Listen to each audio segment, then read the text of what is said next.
का जो मेरा टॉपिक है वो है क्रिएटिंग डायनेमिक पिवट टेबल इन सेकंड्स यूजिंग VBA। किसी पिवट टेबल को एक क्लिक में किस तरीके से बनाया जाए। तो गाइस स्टार्ट करते हैं। जो लोग पिवट टेबल के ऊपर काम करते हैं, अपनी समरीज को पिवट टेबल के थ्रू दिखाते हैं, जिन्हें बार बार की पिवट टेबल को रिफ्रेश करना होता है डेटा वहां पर नया डेटा डालने के बाद, तो और फिर पिवट को भी रिफ्रेश करना होता है, तो जस्ट एक सिंगल क्लिक में किस तरीके से पिवट टेबल अपने आप ही क्रिएट हो जाएगा, इसको देखते हैं। तो देखिए, इसी के लिए मेरे पास एक ये मैंने एग्जांपल के तौर पर डेटा रखा हुआ है। अगर आप इस डेटा पे नजर मारे हैं तो आपको नजर आएगा कि यहाँ पर कुछ एजेंट नेम, ब्रांच, अमाउंट और नेचर ऑफ अकाउंट दिया हुआ है। तो इसके अंदर क्या है कि ये जो डिफरेंट डिफरेंट एजेंट्स के जो नेम है, इन्होंने डिफरेंट डिफरेंट ब्रांच में अलग अलग अकाउंट ओपन किए हैं अलग अलग अमाउंट के साथ। तो मुझे इनकी एक कंसोलिडेटेड समरी दिखानी है पिवट टेबल के थ्रू। तो पहले मैं इसको आपको मैनुअल रूप में करके दिखाऊंगा, फिर इसको हम देखते हैं कि पिवट के इसको VBA में हम किस तरीके से कर सकते हैं। तो चलिए गाइस देखते हैं। तो इसके लिए पिवट टेबल क्रिएट करने के लिए मुझे इस इंसर्ट में जाना होगा और ये जो पिवट टेबल आइकन है इसके ऊपर मैं क्लिक कर दूंगा। जैसे मैं क्लिक करता हूँ ये मेरे आगे create pivot table wizard open हो गया। इसके अंदर क्या होता है कि जब भी आप पिवट टेबल क्रिएट करते हैं किसी डेटा के अंदर, तो ये जो विजार्ड है बाय डिफॉल्ट आपको न्यू वर्कशीट ऑप्शन पे लेके जाता है। आप जैसे इसको क्लिक करते हैं तो ये आपके लिए एक नई वर्कशीट यहाँ पर ओपन कर देता है। लेकिन अभी मैं इसको डिलीट कर रहा हूँ। लेकिन अगर इन केस आपको किसी एग्जिस्टिंग वर्कशीट के अंदर पिवट टेबल क्रिएट करना है, तो उस केस के अंदर क्या होगा, आप इंसर्ट पे जाइए और पिवट टेबल पर क्रिएट करने के बाद ये जो एग्जिस्टिंग वाला जो आपका ऑप्शन है इस पर क्लिक कर लीजिएगा। ये लोकेशन में क्लिक करके जिस भी वर्कशीट के अंदर, नो मैटर कि अगर आपको यहीं पर ही बनाना हो तो आप यहाँ पर भी इस पिवट टेबल को क्रिएट कर सकते हैं। एज ऑफ नाउ मुझे जो ये पिवट टेबल क्रिएट करना है वो इस पिवट शीट के अंदर करना है। तो मैं इसके ऊपर क्लिक करके जहां पर भी क्लिक करूंगा और ओके करूंगा तो यहाँ पर एक पिवट टेबल कैश, इस चीज को पिवट टेबल कैश बोला जाता है, ये क्रिएट हो जाता है। और यहाँ पर ये मेरी पिवट की फील्ड्स आ जाती हैं, यानी कि ये जो मेरे कॉलम के नेम्स हैं। तो गाइस जिस तरीके से मैंने आपको बताया था कि मुझे ये दिखाना है कि इसके अंदर जितने भी एजेंट हैं उन्होंने किस किस ब्रांच में किस किस अकाउंट के अंदर कितना कितना अमाउंट जनरेट किया है, तो इसको इस पिवट टेबल समरी के अंदर देखते हैं। तो इसके लिए मैं ड्रैग करूंगा सिंपली इस एजेंट नेम को यहाँ पर और ब्रांच नेम को इसके नीचे, और लाइक ब्रांच को यहाँ पर और नेचर ऑफ अकाउंट को इसके नीचे। और इसके बाद में इस अमाउंट को अगर यहाँ रख देता हूँ तो ये एक समरी बड़ी तेजी से मेरी तैयार हो गई है, क्योंकि ये जो अमाउंट है ये अभी डेसिमल्स में नजर नहीं आ रहा और कॉमास भी नहीं है इसके अंदर। तो इसकी वजह से ये अभी अमाउंट पूरी तरीके से सही नजर नहीं आ रहा है। तो इसको हम कॉमा में दिखा देते हैं। तो ये यहाँ पर अगर आप इसको कॉमा में करते हैं तो इसके बाद आपको ये नजर आ जाता है कि किस किस एजेंट ने किस किस तरीके से अपनी परफॉर्मेंस दी है। तो यहाँ की अगर अभिषेक कुमार की बात करी जाए तो अभिषेक कुमार ने फिक्स डिपॉजिट, रिकरिंग डिपॉजिट और सेविंग अकाउंट, ये तीन अकाउंट जो है तीनों में ही इसने अपनी परफॉर्मेंस दी है। सेंट्रल के अंदर इसने 7,59,718 इतनी सेल की है, नॉर्थ काउंटी के अंदर इतनी और वेस्ट साइड के अंदर इतनी, और इसने जो टोटल जो सेल की है वो 13,56,000 समथिंग की है। इसी तरीके से अगर हम ANN करके एक और एजेंट है, अगर इसकी बात करी जाए तो इसने सिर्फ रिकरिंग डिपॉजिट की में ही सेल की है और इसने सेंट्रल और नॉर्थ काउंटी के अंदर कोई सेल नहीं की है। सिर्फ इसने वेस्ट साइड के अंदर रिकरिंग डिपॉजिट के अंदर 9,21,000 की सेल की है, जो कि इसका जो टोटल अमाउंट है वो यहाँ पर शो हो रहा है। तो इसी तरीके से डिफरेंट डिफरेंट जिनकी परफॉर्मेंस है उस हिसाब से नजर आ रही है। तो गाइज ये तो एक सिंपली मैंने मैनुअली आप लोगों के लिए पिवट टेबल बनाया था। इस पिवट टेबल को अगर हमें VBA के थ्रू बनाना हो तो किस तरीके से होगा, लेट्स सी। इसके लिए मैं क्या करूंगा कि अभी के लिए ये वाला जो पिवट टेबल है इसको मैं यहाँ से रब कर देता हूँ, आई डोंट रिक्वायर दिस। और इसके लिए अब जो मैं अपना जो कोड लिखना स्टार्ट करूंगा, कोड में इस रॉ डेटा शीट के अंदर लिखूंगा। तो इसके लिए गाइस मैं क्या करूंगा, सिंपली सबसे पहले हम लोगों को इसके लिए डेवलपर टैब के अंदर जाना होगा। तो मैं डेवलपर टैब में गया और यहाँ जाके विजुअल बेसिक्स, इस विजुअल बेसिक्स के अंदर जाके मैंने कोड पहले से लिखा हुआ था और एक यहाँ पर ये पहले से ही एक मॉड्यूल इंसर्टेड था, तो मैं इस मॉड्यूल को यहाँ से हटा के लाइक एक नया मॉड्यूल इंसर्ट करता हूँ। जैसे मेरा मॉड्यूल इंसर्ट हो जाता है गाइस, तो इस मॉड्यूल का मैं नाम चेंज कर दूंगा। इसका नाम चेंज करने के लिए मुझे इस मॉड्यूल के ऊपर क्लिक करके F4 की को प्रेस करना होता है, और इसको प्रेस करने के बाद मैं इसका नाम चेंज कर सकता हूँ। जैसे मैंने बोल दिया क्रिएट, इस तरीके से मैंने अपने मॉड्यूल का नाम दे दिया। अब जब ये क्रिएट पीवॉट करके हो गया है, तो इसके बाद मैं यहाँ पर अपना सब रूटीन लिखना स्टार्ट कर सकता हूँ। तो सब रूटीन लिखने के लिए मुझे सबसे पहले सब लिखना होगा, और उसके बाद जैसे मैंने यहाँ पर इसको एक नाम दे दिया क्रिएट न्यू पीवॉट टेबल, इस तरीके से अपने सब रूटीन का नाम दे दिया। अब मुझे इसके लिए कुछ वेरिएबल्स की आवश्यकता पड़ेगी, तो वेरिएबल्स डिफाइन करते हैं। वेरिएबल डिफाइन करने के लिए मुझे डिम कीवर्ड की जरूरत पड़ती है, तो मैंने बोल दिया dim pvt_tbl as pivot table. तो अगर आप ध्यान देंगे यहाँ पर पीवॉट लिख के टेबल करेंगे तो ये टेबल आ जाएगा यहाँ पर। आगे मैंने इसको बोल दिया p cash as pivot cash, इसको मैं पीवॉट कैश दे दूंगा। और एक और वेरिएबल ले लेते हैं, मतलब लास्ट रो एज इंटीजर। ये मेरे 3 वेरिएबल मैंने डिफाइन कर लिए हैं।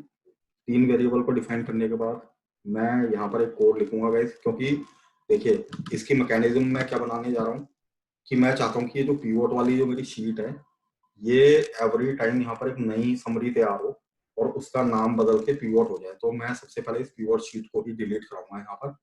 तो इसको डिलीट कराने के लिए मुझे क्या करना होगा, मैंने यहाँ पर एक कोड लिखा नेक्स्ट। इसका मतलब ये है कि समटाइम्स क्या होता है कि अगर मेरा समटाइम्स इसके अंदर डेटा ही नहीं हुआ कोई, और हमने कोड को रन किया तो ये एरर थ्रो करता, तो उस एरर को इग्नोर करने के लिए मैंने ये कोड लिखा है। इसका मैं लिखूंगा application dot display alerts equals to false. इसको लिखने का सीधा सा मीन ये है कि जब भी हम VBA के अंदर कोई भी एक्शन परफॉर्म कर रहे होते हैं, अगर हम इस तरीके का कोड ना लिखें, ये वाला जो कोड ना लिखें, तो जो भी एक्शन बैकग्राउंड में परफॉर्म हो रहा होता है वो नजर भी आ रहा होता है। उसको इग्नोर करने के लिए कि कुछ नजर ना आए, ऐसा कोई भी पॉपअप आ रहा हो या फिर कुछ भी, उन सबको ये हटा दे। सिर्फ और सिर्फ मैक्रो अपना रन करेगा, और जैसे इसका काम कंप्लीट होता है बस आपके आगे सीधा काम ही कंप्लीट होकर नजर आ जाएगा। तो उसके लिए ये वाला कोड लिखा जाता है। जब मैंने ये लिख लिया, उसके बाद मैंने बोला शीट्स कीवर्ड को सिलेक्ट करें। सबसे पहले इसको सिलेक्ट करने के बाद मैं चाहता हूँ कि इसी शीट कीवर्ड को पकड़ के डिलीट कर देंगे। इसको डिलीट करने के बाद मैं चाहता हूँ कि अगर इस प्रोसीजर के अंदर अगर कोई एरर आता है तो वो सीधा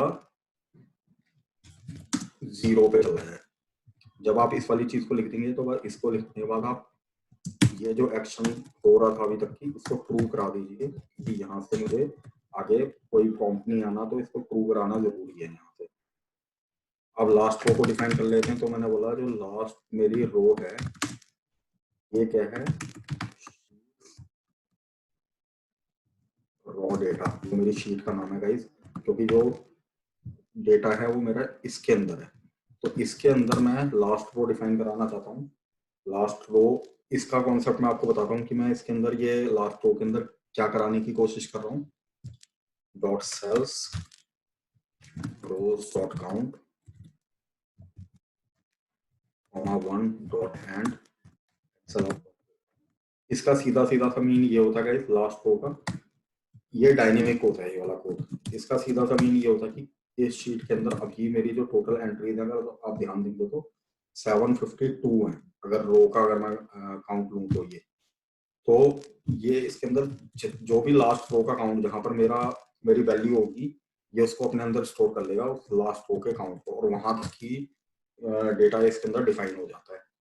अब इसको लिखने के बाद गाइस हम आगे चलते हैं। अब मैं अपना जो मेरा पीवट कैश है मैं उसको डिफाइन करूंगा। उसके लिए मुझे सेट कीवर्ड का यूज करना होगा। तो मैंने बोला pivot cash,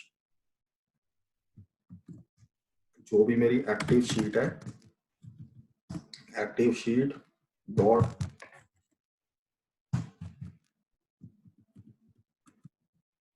workbook, sorry sheet नहीं गाइस, एक्टिव वर्कबुक के अंदर जो पीवट कैशेस हैं मेरे, उसके अंदर मैं क्रिएट कराना चाहता हूँ जो पीवट कैश, जो जिस टाइम पर जब मैं पीवट क्रिएट कर रहा था तो वहां पर आपने देखा होगा कि शुरुआत में पीवट कैश पहले क्रिएट हुआ था, तो ये उसी को ही क्रिएट कराने के लिए, इसको जब हम 1 बाय 1 देखेंगे तो मैं आपको इस चीज को वहां पर भी दिखा दूंगा कि मैं किस चीज की बात कर रहा था।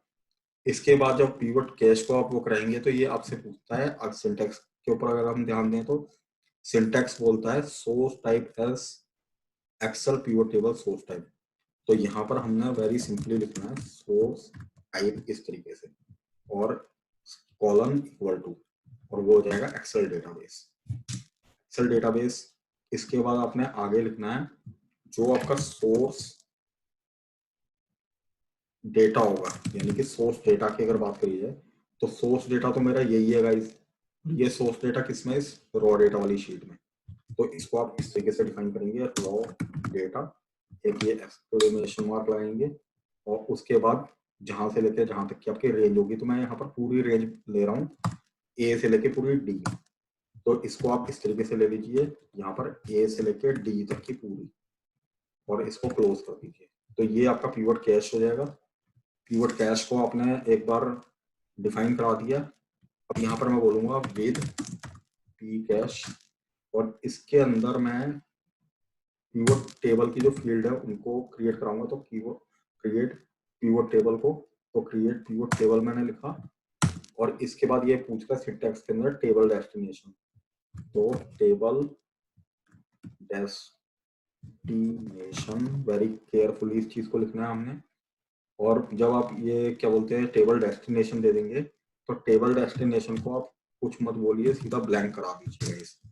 इसको आपने ब्लैंक कराया, ब्लैंक कराने के बाद आप जो आपकी टेबल का जो भी नाम होगा, तो यहाँ पर उसको बोलिए टेबल नेम, और टेबल का जो भी नाम होगा उसको सीधा सीधा बोलिए पीवट टेबल 1, इस तरीके से ये हो जाएगा। इसको एंड विथ कर दीजिए। यहाँ पर एंड विथ करने के बाद आप सीधा इसके अंदर बोल दीजिए कि जो एक्टिव वर्कबुक है आपकी, इस एक्टिव वर्कबुक के अंदर show pivot table field list, मतलब कि फील्ड लिस्ट का मतलब कि वो जो कॉलम के जो नेम होंगे उनको ट्रू करा दीजिए। तो लेट मी जस्ट चेक कि यहाँ तक का जो भी हमने कोड लिखा है क्या ये हमारा काम कर रहा है। तो गाइस जब ये वाला काम आपका हो जाएगा उसके बाद देखते हैं कि आगे क्या वो होता है। तो अब इसको 1 बाय 1 देखने के लिए हम लोगों को F8 की को प्रेस करना होता है, तो वही मैं कर रहा हूँ। तो F8 F8 F8, तो इसमें देखिए यहाँ पर पीवट टेबल वाली फील्ड पे आ गया, और इसको ये डिलीट कर देगा विदाउट थ्रोइंग एनी प्रॉम्प्ट। यहाँ पर आके लास्ट रो डिफाइन हो गई पीवट कैश, और यहाँ पर आके देखिए इसने, मैं इसी चीज की ही बात कर रहा था गाइस, ये इसने पीवट कैश यहाँ पर ओपन कर दिया। और यहाँ पर आके अभी अगर आप ध्यान देंगे तो यहाँ पर आपकी ये जो फील्ड है, तो ये इस चीज को की फील्ड लिस्ट को प्रूव करा देगा। अभी ये एंड सम में चला गया, यानी कि मेरी ये जो इतनी जो भी फील्ड्स हैं ये इसके अंदर ऐड हो गई हैं। तो चलिए इसको एज ऑफ नाउ मैं लाइक, ये तो मैंने आपको एग्जांपल के तौर पे यहाँ तक की जो करके दिखाया था, तो इसको अभी के लिए डिलीट करते हैं और इसका नाम मैं फिर से पीवट कर देता हूँ, आगे एरर थ्रो करेगा। चलिए जी, अब जब आपका ये वाला काम हो गया, इसके बाद हम आगे चलते हैं कि इसके अंदर अब हमने कौन कौन सी फील्ड ऐड करानी है। तो जैसे कि आपको याद होगा कि मैंने जो फील्ड थी एजेंट के नेम वगैरह वो रखे थे, ड्रैग किए थे, तो उनको ड्रैग कराने के लिए जो जो कोड मेरे को लिखना है उस चीज का काम करते हैं। तो इसके लिए मैंने बोल दिया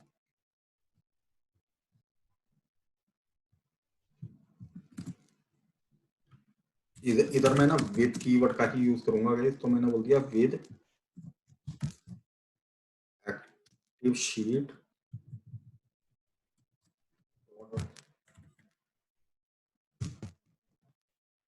pivot टेबल,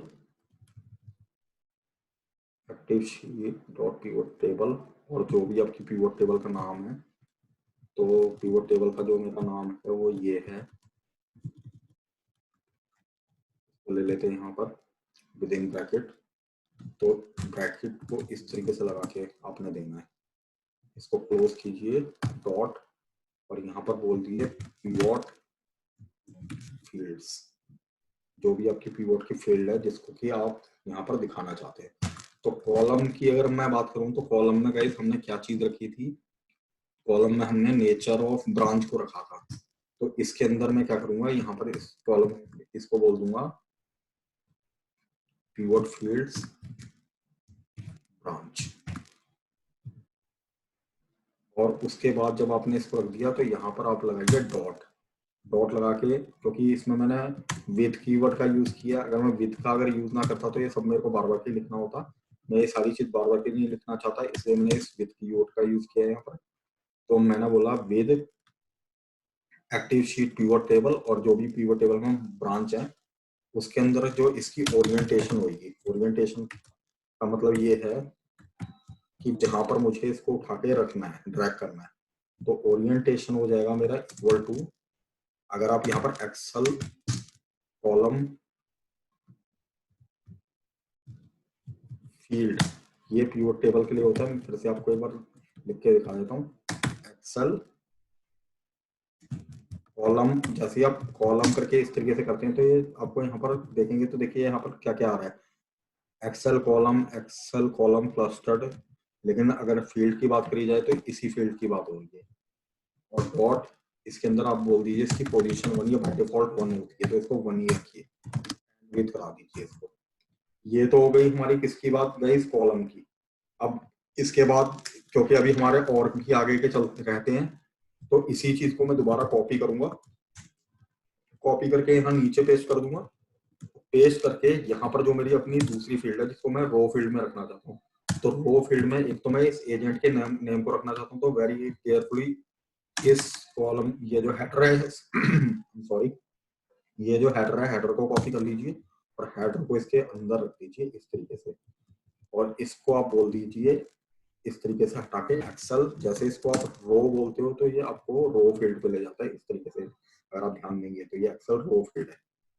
इसकी पोजीशन भी आप 1 ही रखिए, और 1 रखने के बाद इसको भी आप एंड विथ करा दीजिए, एंड विथ, और इसी को कॉपी कीजिए और इसी के बाद यहाँ पर ले जाके इसको बोल दीजिए आप, जो मैं इसके अंदर रखना चाहता था ब्रांच को हमने रखवा दिया, तो nature of account, nature of account को आप इसके अंदर रखिए और इसकी पोजीशन कर दीजिए 2, क्योंकि उसके नीचे आएगा।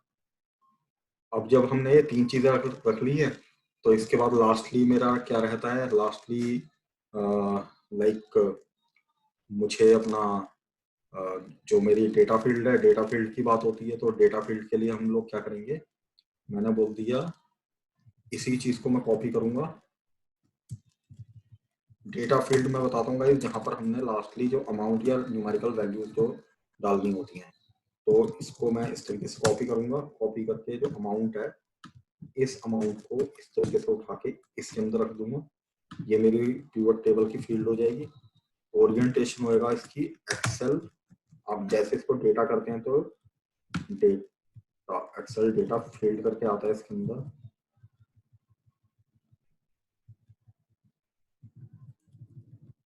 ये आ गया एक्सेल डेटा फील्ड, तो इस एक्सेल डेटा फील्ड के अंदर रख दीजिए, पोजीशन इसकी 1 ही रहेगी। इसको भी एंड विथ करा दीजिए। अब एंड विथ कराने के बाद गाइस आपने क्या करना है, इधर आप एक काम और करवा लीजिएगा, इसके अंदर आप इसको बोलिए, जब आपने डेटा फील्ड रखवा दी पोजीशन 1, इसमें मैं कुछ 1-2 चीजें और ऐड कराऊंगा। इसके अंदर मैं बोलता हूँ कि इसके अंदर होना ये चाहिए कि आप इसको बोलिएगा जो इसका फंक्शन होगा, ये मैं आपको डिफाइन करूंगा कि अभी किस तरीके से क्या है फंक्शन। फंक्शन को आप बोल दीजिए एक्सेल सम और डॉट, इसके बाद आप इसको अगला बोल दीजिए कि इसकी जो नंबर फॉर्मेटिंग है, क्योंकि याद होगा आपको नंबर फॉर्मेट, इसके नंबर फॉर्मेट को आप रखवाइए इस तरीके से, डबल कोट, एक हैश, इसके बाद कॉमा, डबल हैश, इसके बाद आप क्या कीजिए 0.00, बस ये चीज मेरे को चाहिए होगी।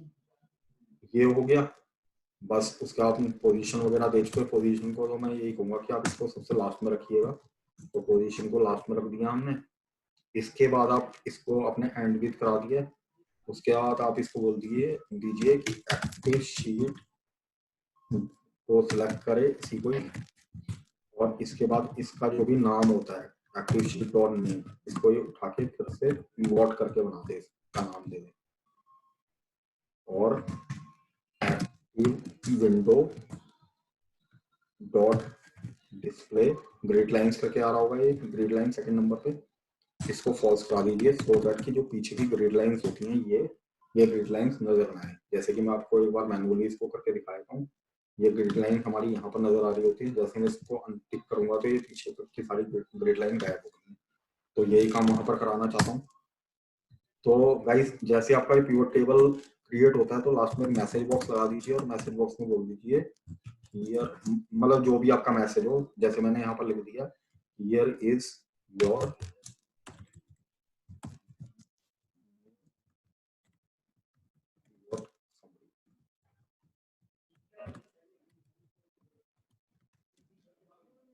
ये दे दिया। अगर आप इसके साथ अगर कॉमा करके दे तो आप इसको एक किसी इंफॉर्मेशन क्रिटिकल कुछ भी दे सकते हैं। तो अभी के लिए इंफॉर्मेशन के लिए ही है तो आप इसको इंफॉर्मेशन पे लगा दीजिएगा। तो गाइस देखिए, अब जैसे मैं उस टाइम पर आपसे बात कर रहा था कि ये फंक्शन क्या चीज है, ये नंबर फॉर्मेट क्या चीज है, या फिर ये ओरिएंटेशन में डेटा फील्ड क्या है। तो पहले इसको एक बार देख लेते हैं कि ये क्या चीज है। तो ध्यान दीजिएगा गाइस, मैं पहले आप लोगों के लिए एक फिर से मैनुअल पिवट टेबल क्रिएट कर रहा हूँ और जो भी ये यहाँ पर कोड लिखा हुआ था ये वाला, इस डाउट को पहले क्लियर करते हैं फिर हम आगे चलेंगे। तो इसके लिए मैं फिर से दोबारा पिवट बना रहा हूँ, इसको मैं नई शीट के अंदर ही बनाऊंगा सो दैट कि जस्ट आपको समझाने के तौर पे कि मुझे पिवट वाली शीट को डिलीट ना करना पड़े।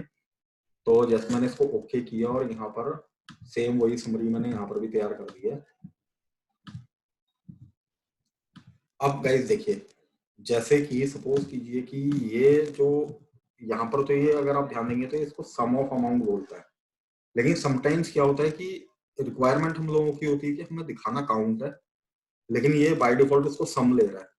तो इसको अगर मुझे काउंट में चेंज करना हो तो मैं क्या करूंगा, यहाँ पर क्लिक करूंगा और इसकी ये वैल्यू फील्ड सेटिंग के अंदर जाके अगर मैं इसको काउंट में कन्वर्ट करता हूँ तो देखिए सारा काउंट हो जाएगा। जैसे अभिषेक कुमार सेंट्रल में 77 टाइम्स आया, इसके अंदर 47 टाइम्स, इसमें 23 टाइम्स, और सर जो टोटल काउंट है अभिषेक कुमार का 147 है। तो इसको एक बार रॉ डेटा में भी हम क्रॉस चेक कर लेते हैं। तो अभिषेक कुमार की बात हो रही थी, तो अगर मैं अभिषेक कुमार पे फिल्टर करता हूँ और इसको टोटल देखता हूँ तो ये देखिए 147 ही है, यानी कि Abhishek Kumar has been appeared 147 times in this database data sheet. तो इसी तरीके से ये जो काउंट आ रहा है। अब गाइस देखिए, इसको मैंने सम से चेंज कर दिया था किस चीज के ऊपर, काउंट पे, तो ये काउंट आ गया। अब इसको ऑन दी कॉन्ट्रेरी हैंड लेके चलते हैं कि अगर आपने जैसे पिवट बनाया इसमें बाय डिफॉल्ट इसमें सम लेना चाहिए था, लेकिन इसने इसको काउंट दे दिया। लेकिन आपसे जो समरी मांगी गई है वो तो सम के बेसिस पर मांगी गई है कि किस बंदे ने टोटल कितना अमाउंट जनरेट किया। तो ऑब्वियस सी चीज है कि सम की ही बात होगी। तो आप इस पर क्लिक कीजिए, वैल्यू फील्ड सेटिंग पे जाके इसको जैसे ही सम पे चेंज करते हैं तो ये सम हो जाएगा। तो यहाँ पर जो भी आपके पास ये ऑप्शंस हैं, जैसे अगर आप इनकेस अगर आपसे एवरेज मांगा गया होता तो कि एवरेज किस बंदे ने कितनी होती है, तो आप जैसे इसके एवरेज पे क्लिक करके इसको ओके करते, सॉरी ये कुछ और चीज आ गई है यहाँ पर, तो काउंट की है, मैं इस पे गया और इसको एवरेज पे क्लिक करके जैसे दिखाऊंगा तो इस अभिषेक कुमार ने सेंट्रल में ना 9,862 एवरेज सेल की है अगर देखा जाए तो चलिए इसको मैं वापस सम पे कन्वर्ट कर देता हूँ। तो ये जो मैंने यहाँ पर ये जो चीज ओरिएंटेशन एक्सेल डेटा फील्ड की अगर बात करूँ तो ये वाली जो फील्ड होती है वैल्यूज वाली, इसको एक्सेल डेटा फील्ड बोला जाता है। ये जो फंक्शन मैंने यहाँ पर एक्सेल सम लगाया है ये इसीलिए यहाँ पर इसको सम लेगा, अगर आप इसको एक्सेल काउंट कर देंगे तो ये इसको काउंट लेने लग जाएगा। अब बात करते हैं इस नंबर फॉर्मेट की कि ये नंबर फॉर्मेट इस तरीके से क्या है। तो देखिए, अगर ये नंबर फॉर्मेट आप नहीं लगाएंगे तो जो पिवट की आपकी समरी होगी वो इस तरीके से तैयार होगी। और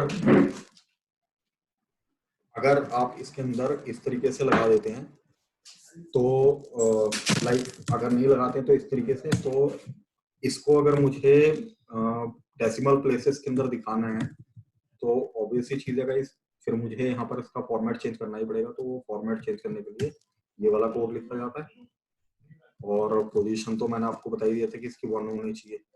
तो चलिए अब इस कोड को एक एक करके चेक करते हैं और फिर इसको लास्टली में एक ही बारी में रन करके दिखा दूंगा कि कितनी तेजी से इसने आपके लिए पिवट टेबल क्रिएट की है। तो लेट्स सी कि ये क्या होता है। तो उसके लिए गाइस क्या होगा कि सबसे पहले मुझे I don't require this sheet 7, ये जस्ट आप लोगों को एग्जांपल के तौर पे समझाने के लिए मैंने किया था। तो चलिए इसको एक बार देखते हैं। ये मेरी पिवट की जो शीट है बिल्कुल खाली पड़ी हुई है अभी। तो एक एक करके चेक करते हैं। मैंने इसमें F8 की प्रेस की, F8। तो इसमें अभी के लिए पिवट शीट मेरी डिलीट कर दी है।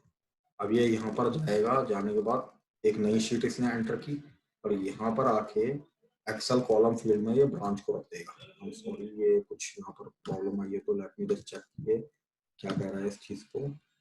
जो बोलता है पिवट फील्ड्स के अंदर with active sheet pivot table, ये इसके अंदर पिवट फील्ड के अंदर इसको बोलता है ब्रांच। तो लेट मी जस्ट चेक कि जो ब्रांच है इसके अंदर क्यों नहीं आया।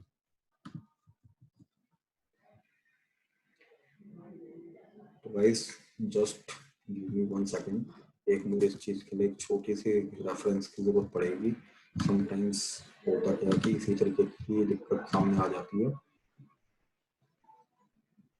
तो उसके लिए जस्ट गिव मी 1 सेकंड। ये जो कोड है मेरा एक्टिव शीट, ये उसको ब्रांच ही कह रहा है। तो जस्ट गिव मी 1 सेकंड।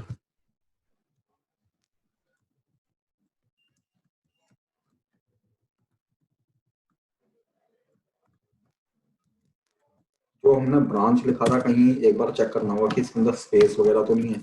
तो मेरी आप लोगों को यही रिकमेंडेशन रहेगी गाइस हमेशा कि अगर इस तरीके की आपको अगर प्रॉब्लम आ रही है तो आप लोग क्या कीजिएगा, एक बार चेक कर लीजिएगा कि कहीं कोई स्पेस वगैरह की प्रॉब्लम तो नहीं है। बल्कि मैं तो ये कहूँगा कि आप कॉपी ही कीजिए, तो दैट विल बी मोर आप लोगों के लिए, मतलब कि वो चीज़ ज़्यादा हो रहेगी। अब इस चीज़ को एक बार मुझे हटाना पड़ेगा और उसका नाम दोबारा से पिवट करना होगा। तो मैं इससे इसके ऊपर लेट्स चेक कि अब ये काम कर रहा है। तो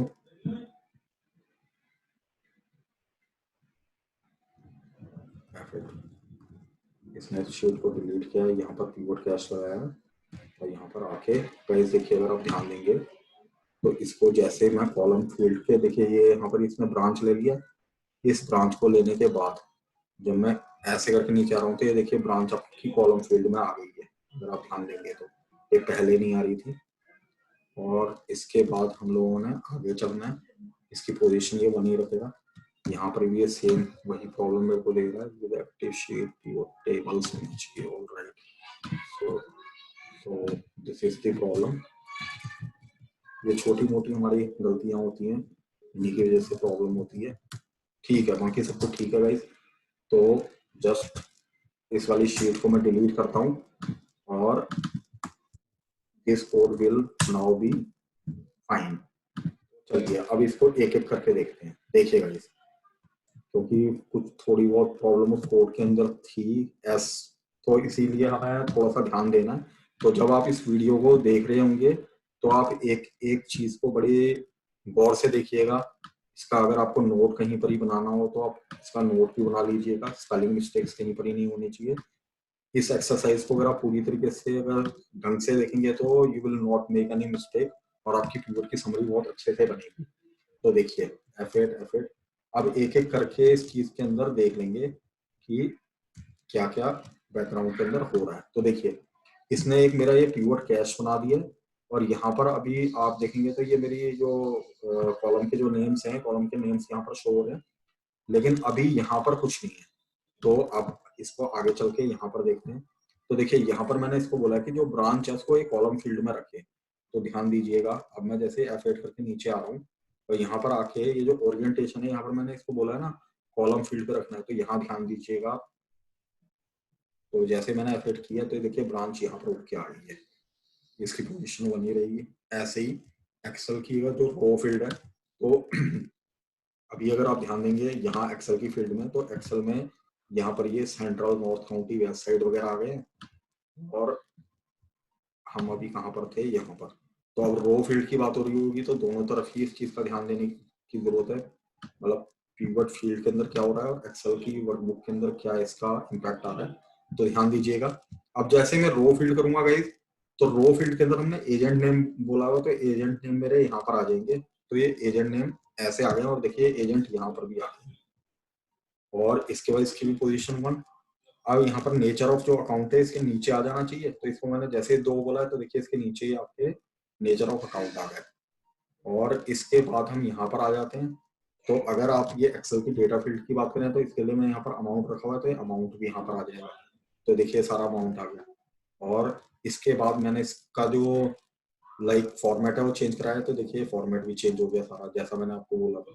और इसके बाद ये क्या करेगा, इस जो शीट 11 लिखा हुआ है, अगर आप यहाँ नीचे ध्यान देंगे, इसको ये दोबारा से इसका नाम पीवट रख देगा इस तरीके से। तो ये यानी कि आपकी एक नई समरी तैयार हो गई है। अब अगर आप ध्यान देंगे तो ये बोलता है here is your new pivot summary, यानी कि जैसे ही आपका कोड खत्म होगा तो ये आपको एक मैसेज बॉक्स थ्रो करेगा कि आपकी पीवट की समरी तैयार हो चुकी है। तो गाइस देखिए अभी के लिए मैं काम करता हूँ, इसका एक स्क्रीनशॉट ले लेता हूँ, क्योंकि मैं इसके अंदर आप लोगों को ये दिखाना चाहता हूँ कि आपको ना पीवट टेबल को रिफ्रेश करने की जरूरत नहीं है। यहाँ पर आप लोगों का जैसे डेटा बढ़ेगा बस आपको जस्ट मैक्रो रन करना है।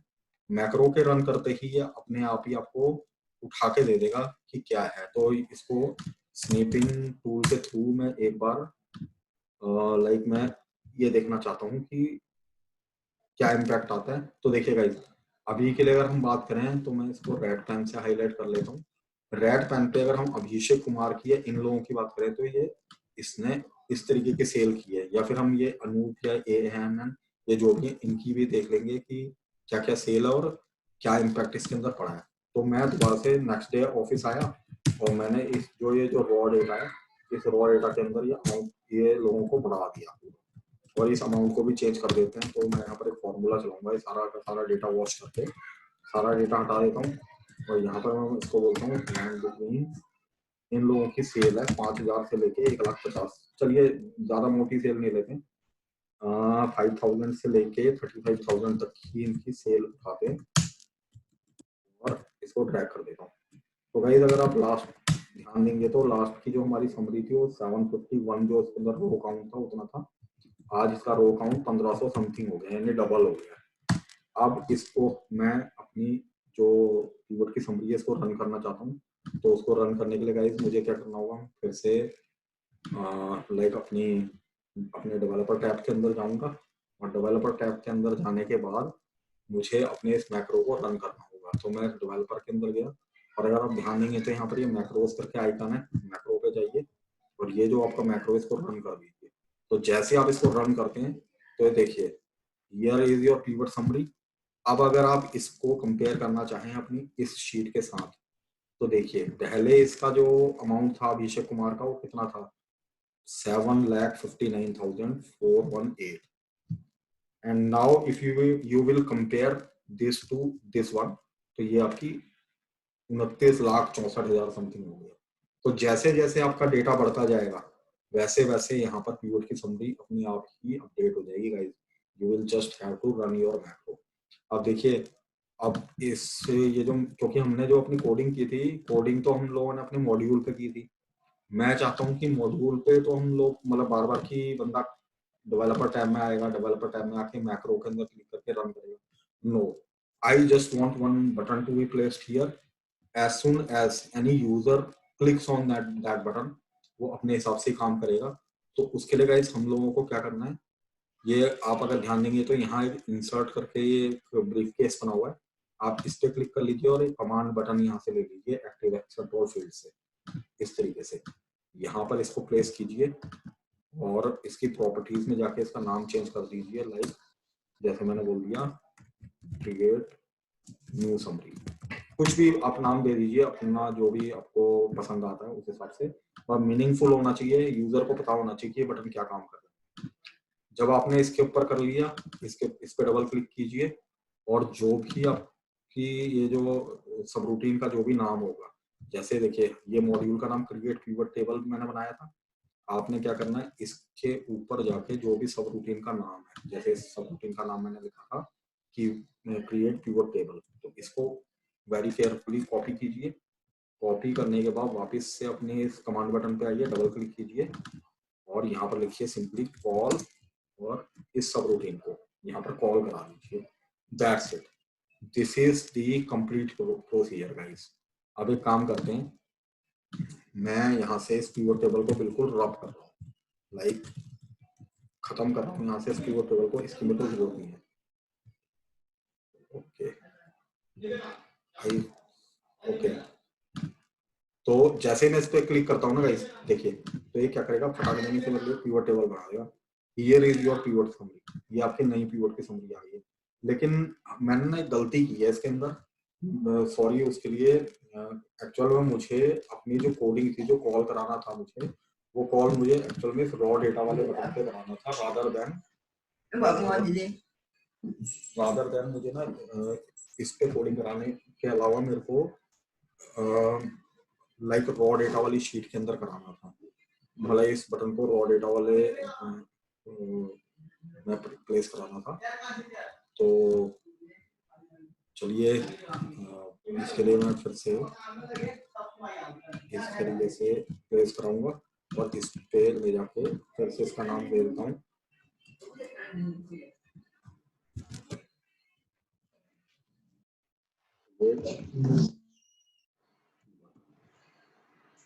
समरी इस तरीके से देखिएगा। इस यहाँ पर मैं डबल क्लिक करूंगा और जो भी मेरे इसका नाम है सब रूटीन का, उसको मैं इसके अंदर कॉल कराऊंगा इस तरीके से। अब जैसे ये वाला मेरा काम हो गया, बस अब मुझे कुछ नहीं करना है। ये पिवट की एक समरी मेरी ऑलरेडी तैयार थी। अगर मैं इसके ऊपर क्लिक करता हूँ तो मेरे को दोबारा से प्रॉम्प्ट देगा कि यहाँ पर मेरी एक नई पिवट की समरी तैयार है। और लास्टली हम लोग जैसे ये पिवट की समरी तैयार हो गई, अब एक काम करते हैं, रॉ डेटा वाली शीट में से सपोज कीजिए कि आपके ना कुछ इंस्टेंसेस खत्म हो गए, मतलब थर्ड डे आप काम पर आए और आपने देखा कि आज आपके पास काम ही बहुत ज्यादा कम है, तो ये इतना डेटा जैसे मैंने इसके अंदर से उड़ा दिया। तो as soon as you click here, तो ये देखिए 5,10,000 इसकी वैल्यू रहेगी। तो ये उसी हिसाब से आप लोगों को बार बार कितना पिवट टेबल क्रिएट करके देता रहेगा। तो गाइस इस चीज को इम्प्लीमेंट कीजिएगा। इम्प्लीमेंट आप करते हैं तो आपकी पिवट की समरी जस्ट एक सिंगल क्लिक में, अगर आप देखें मैं क्लिक मारता हूँ तो जस्ट क्लिक करते ही आपका मैसेज बॉक्स आ जाता है, मतलब 1 सेकंड का वक्त भी नहीं लगता है कि आप लोगों की पिवट की समरी क्रिएट हो जाती है। तो इस चीज को इम्प्लीमेंट कीजिएगा। इस एक एक कोड को बड़े ध्यान से देखिएगा। मैं एक बार जरा कोड आपके लिए दोबारा से ओपन कर देता हूँ। तो जो मेरा कोड था वो कोड ये है, सो दैट कि आप इसका एक बुक ले सकें। वैसे तो आप अगर जब जिस टाइम पर इस वीडियो को देख सकते हो तो वहाँ पर पॉज करके भी इसको को एक एक करके लिख सकते हैं। बहुत ही डायनेमिक और अच्छा कोड है, इसके थ्रू आप अपना जो पिवट है बहुत आसानी से क्रिएट कर सकते हैं।